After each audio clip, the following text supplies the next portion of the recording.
Hey, what's up, guys? Yeah, so recently I'm studying computational complexity, and I find this theorem is very interesting. So this should be this. Yeah, I don't know how to pronounce this. Yeah, hope yeah. Okay, and I build my own complexity theory videos if you guys are interested.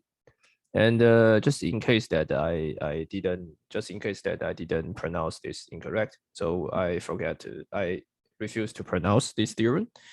Okay, but I will describe the details. Okay, so this theorem is interesting because I think this is probably the first non-trivial proof that I see in a computational complexity.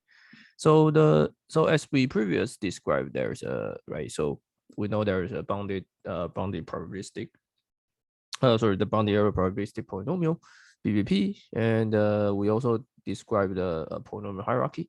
So previously, obviously that we know that the BBP is in the P space, because you can simulate all the random bit, and also obviously that polynomial hierarchy is still in the P space. Okay, so in this theorem will tell us that actually one can bound this BBP. One can make the relation between BPP and the polynomial hierarchy. So in this video, we are going to show that BPP is a subset of sigma 2. And since BPP is closed on the complement, because right, you have the point, it's like P is like a co-P, right? So because if you have a polynomial time algorithm that which you can solve this problem efficiently with a random bit, then you can if the instance is not in this language, then you can just reverse it, right? So this tell you that if you show this, then you're gonna show this also in the Pi2. So combine these two, this theorem will tell you that BBP is a subset of sigma 2 intersection with this Pi2. Okay, so our goal is to prove this theorem in this video. Okay, so before we start, let me just quickly review the definition of BBP.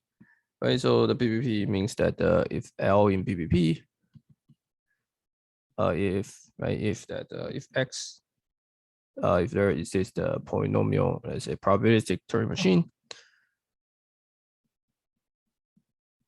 Turing machine M, right? So M such that right, the first one is that the first condition is that M runs in polynomial times. So M runs in polynomial time. So let's say the input, let's say the input X belongs to L. Sorry, let's say the input is length X. So M should runs in poly X time. And the second is that if X belongs to L, that means that the probability of the right. So there is a probability. In this Turing machine, right? Because so M runs in polynomial time means that this M will have the coin flip, and the at most polynomial number of coin flip. So and accept with the high probability. And if X do not belong to L, then must the probability of M reject is greater or equal to 2/3. Okay, and I mean this is the same as the probability of M accept is less than or equal to 1/3. Okay, so this is the BBP. Okay, and this means that, or simply speaking, is that the total number of random bits that you use in this machine, in computational in your computational path, must have at least 2/3 cover. Must have 2/3 lead to the accept. Okay, so this is definition, and one can use the majority votes to increase 2/3. Okay, so we will use these results. Okay, and let me just recall the pH. Sorry, not sigma 2 and the pi. Let's just recall the definition of sigma 2. So sigma 2 is very simple. Sigma 2 is just say that all right, so let me just write down. So sigma 2 basically if X belongs to L, that means that so X belongs to sigma 2 means that when X belongs there, there's you can find a poly resource. So you have, let's say y1, y2 up to y poly X. And for all let's say you have another variable, let's call u1, u2. up to u poly x, such that there's sort of if x belongs to L, and basically there's a polynomial. Sorry, not polynomial. There's term machine m around polynomial. So it is such that m of y, y vector is all y and all u and all x exist or accept. Okay, so you can view the sigma 2 is the simple generalization of the standard NP, right? Because in NP, basically, if x belongs to L, that means there's a so-called verifier. So verifier you can view as a Turing machine TM, and runs in poly time. Such that there's a so in NP there is a so-called certificate, right? So basically you can find a y1 up to y poly x, such that the m of yx accept. Okay, so in sigma 2, just the generalization of NP that you added another for all, right? So you can keep adding it and it becomes the polynomial hierarchy. Okay, so the tool, so the goal we want to prove is that BBP is a subset of sigma 2. Okay. And yeah, I think this proof is interesting because I mean, I think from my own perspective, I think this proof just using it's like some discrete mathematical fact that once you notice this, then you can easily prove it. Okay, so so we can take, let's say, take M to be BPP, right?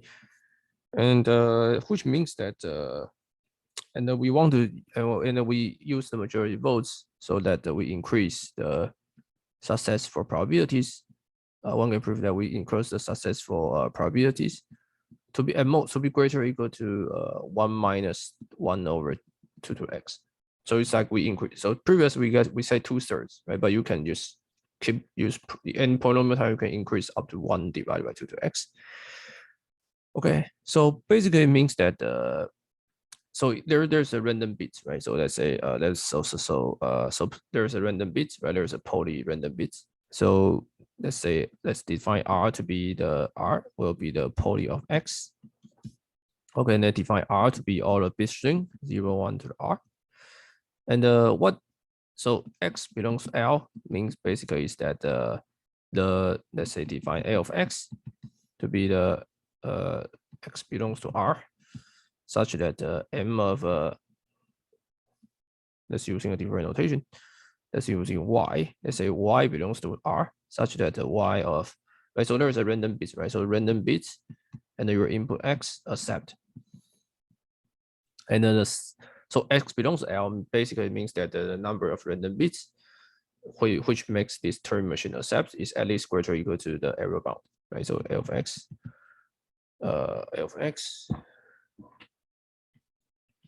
is greater or at least greater or equal to 1 minus 1 divided by 2x.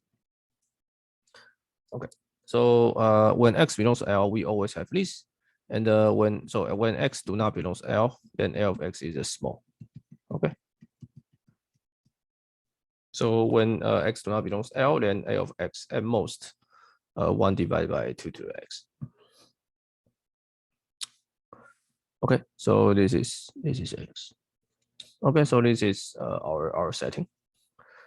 Okay, so what we're gonna show is that you can in order for these to be true, we just need some polynomial resources such that this is true. Okay, and this proof is weird that you're very hard to think how to find some polynomial resource, right? So you need to find some polynomial. You need some mathematical theorem to connect this probability to some deterministic region. Okay. So here's a lemma. Let's call it lemma 1. Maybe hard. Let's call it lemma 2. Okay, lemma 2. Let's prove that this lemma 2. Lemma 2 is a simple one. Okay, so the idea is that let's denote this called XOR, just the bit OR. Okay, so the idea is that okay, so let me maybe say the idea before. Okay, so idea is that we claim that we right. So this is all the random bit string. Let's say the 0, 1 to the R. Okay, and then you have some A of X, right? So this A of X is the bit string such that your Turing machine will accept. And you want to find that you claim that if A of X is large enough, That means that you can find hopefully, right? You can find the T1, T2 up to T of R. So these are bit string, such that you can, if you T1 bit string whole set, then this guy will shift it to here, maybe T1. This guy will shift here, T3, T2, T3. And if A of X is large enough, then you only need poly of N. You only need poly of N, M, then Ti A of X, this set, right? If A of X is large, then when you randomly shift, then you imagine that these sets will cover a whole space. When A of X is large enough, then these should cover a whole space, right? So, and we will prove this. Basically, we will prove that if A of X is large enough, then you always can find such T1 up to TR such that you will cover whole space.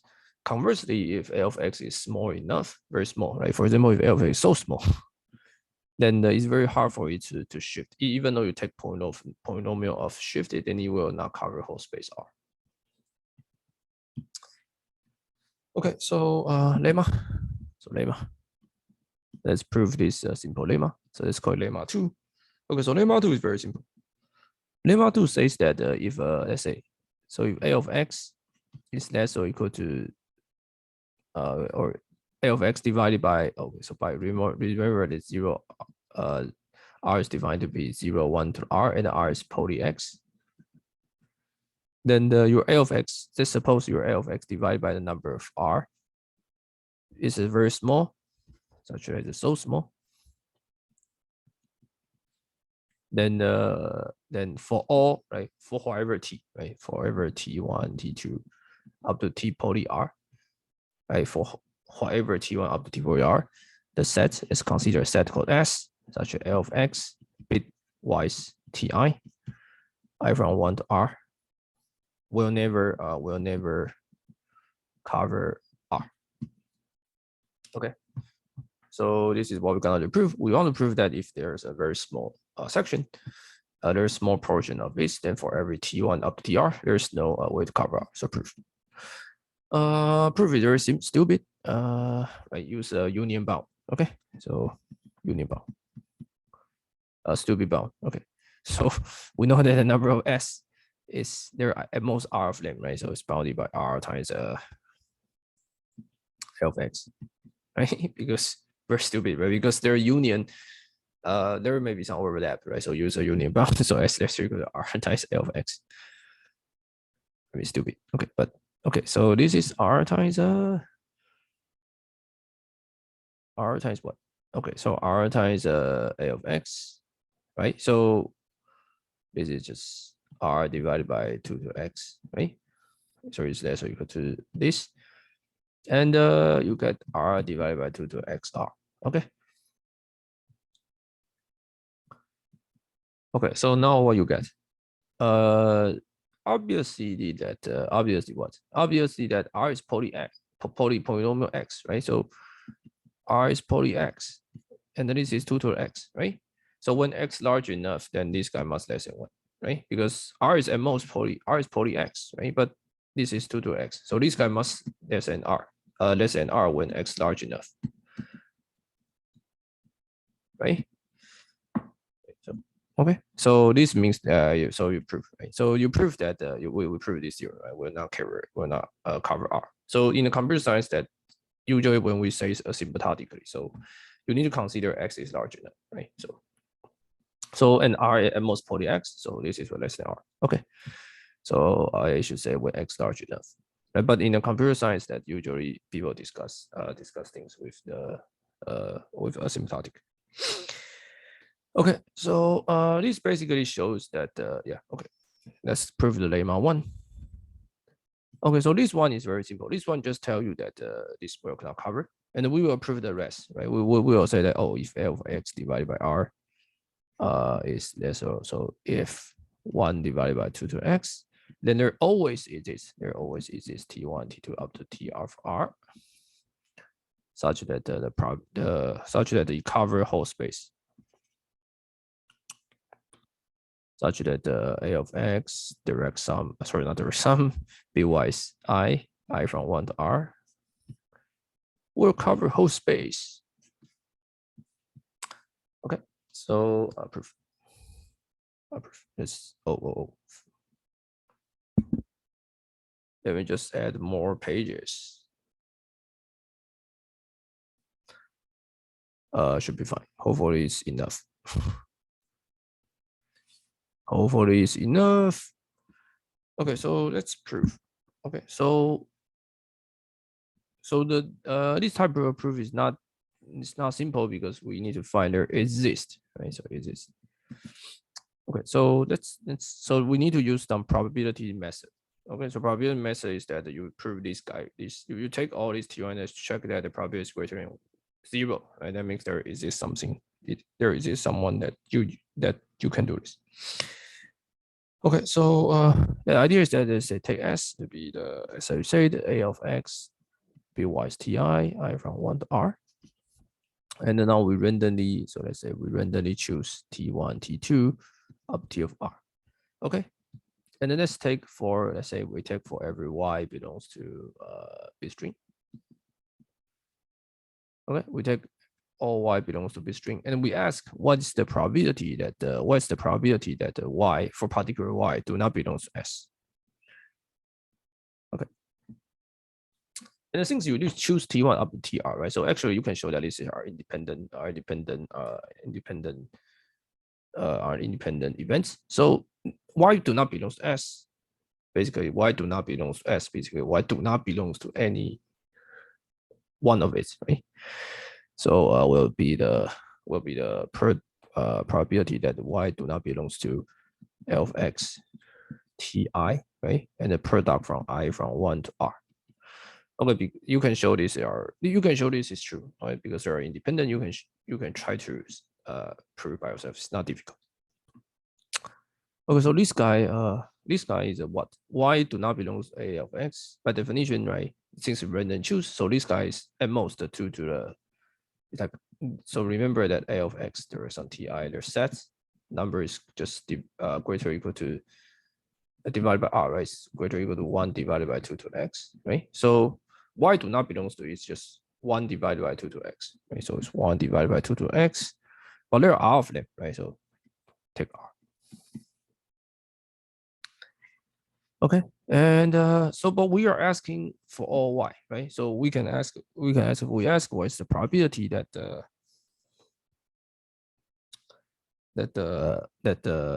R do not belongs to S. R is not different from R is different from S.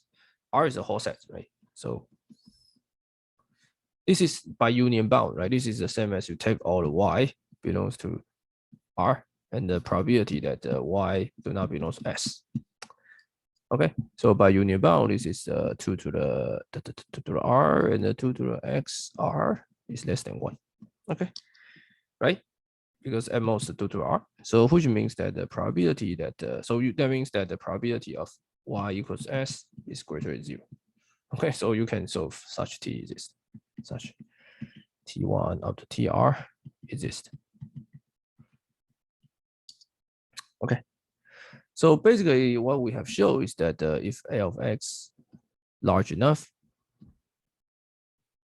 then there exists the T1. Let me just write down summary, such that T1, T2 up to TR, such that the shifting of A of X there is on Ti, I from 1 to R, will equals the whole space.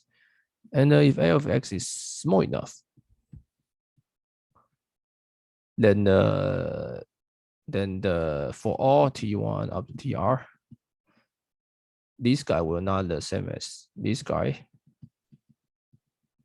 will not cannot be the whole R. Okay, so combine these two, you can translate this into the following language, right? So which means that if X belongs to L and the BBP, that means that A of X is large enough, right? So that means that there is this T1 up to TR, right, for all R. Okay, so now if there is a trick, so I should say for all Y belongs to 0, 1 to the R, for all Y what? So this is true, right? So that means that if there exists the Ti, right, A of X, I from 1 to R, such that these cover R, right? So for any Y, inside it, you can be Y is another Ti, right? Because y now y is the same as y will always falls into some ax there is on ti, right? So at least y, so sorry, at least one I.